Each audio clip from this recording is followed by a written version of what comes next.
I've been noticing a really unfortunate issue in the US, which is the rise of homelessness. I've been living abroad mostly for the last couple of years, and I went to visit my mom. And everywhere that I saw, we went through California and Nevada, there's just a huge homelessness problem. And it seems to be like that everywhere. And so I wanted to provide some perspective on how I was homeless about 8 years ago. So I had gotten into an argument with family.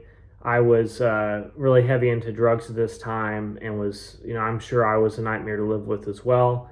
But I basically said, you know what, I'm done. I need to make my own way. I was 21, had just dropped out of college, and I decided, oh, I'm going to go out to LA to pursue music, really kind of delusional thinking. And so I didn't even have enough money to get a Greyhound ticket all the way out there from Tampa, Florida. And so I ended up in New Orleans. And I remember getting off the bus in New Orleans. I'm 21. I have no idea what I'm doing. I have no business doing this. And just going over across the street from the Greyhound in this area of New Orleans called Central City. And this black guy comes up to me and says, "Oh, if you're white, you don't want to be around here." And it was just kind of shocking because I'm not used to this sort of having to worry about being in a certain place because of race or anything like that. He also said you don't want to be having as I had a red bandana around my neck. It's like that's the gang colors here, and so he was really cautioning me about things. But this guy was actually a good person, and he kind of took me under his wing when I was there. He got some cardboard and said, "Oh, here's, I guess, where you'll be sleeping under the bridge tonight." So I kind of got taken in by this older black guy and a couple of his friends. And honestly, if you're homeless, I think New Orleans is probably the best place in the country because there's so many church services that offer food and things like that. There's even an opportunity to shower once a week when I was there.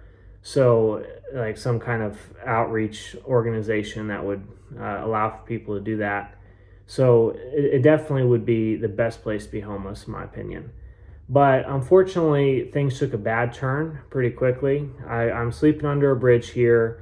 I had actually found a couch this lady was trying to scrap that she didn't want in her office anymore. It's very lucky.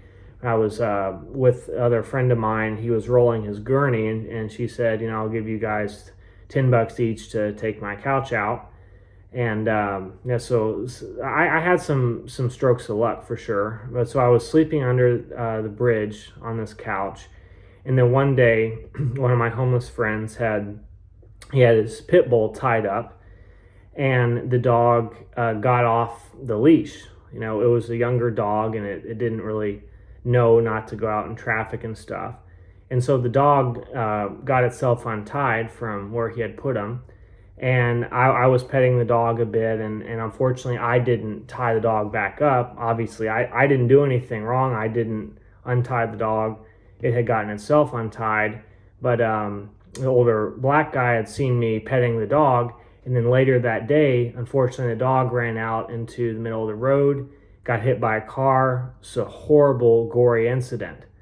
And he said, like, "Oh, I saw you petting the dog. Did you, so insinuating that I had untied him, which I didn't." And then this guy, he goes into a fit of rage, the owner of the dog, and he was chasing me, threatening to stab me and stuff.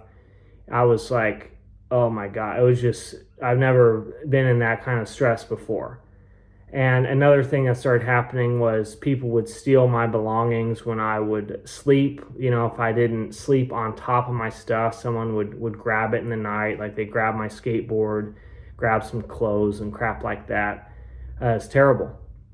And so at this point, I knew I needed to get out of there.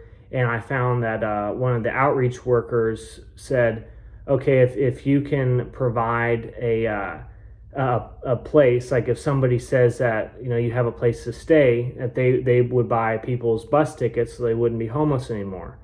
Again, this is really specific to New Orleans. It has really good programs for the homeless, and very luckily this lady got me a ticket to LA because I had called a friend that I had known from high school, and he lived out there, and he said, okay, I'll let you stay for, just a couple nights. I explained the situation to him that way I'd be able to get the ticket out there.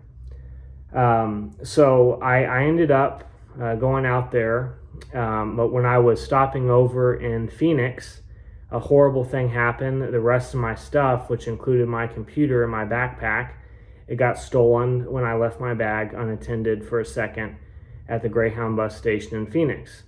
And I know that sounds really stupid, and that's because it is. I was 21. I had a lot of anxiety in the situation, and I basically just had all the stuff stolen that I brought with me. This is really depressing.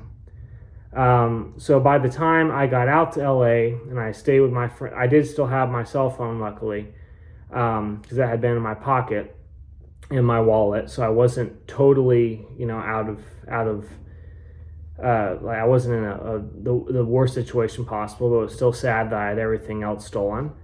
And so I went, I was at my friend's house a couple nights, and I went on Craigslist, and luckily I found this lady that let me stay in a very small camper that basically just had room for a mattress in Hawthorne.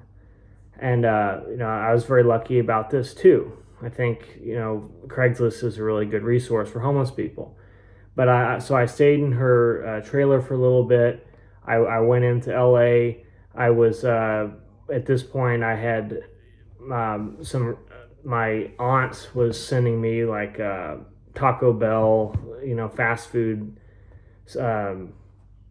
like gift cards, because I had no way to, feed myself. And I eventually just reconvened with my family and I went back home. But the whole thing was a learning experience.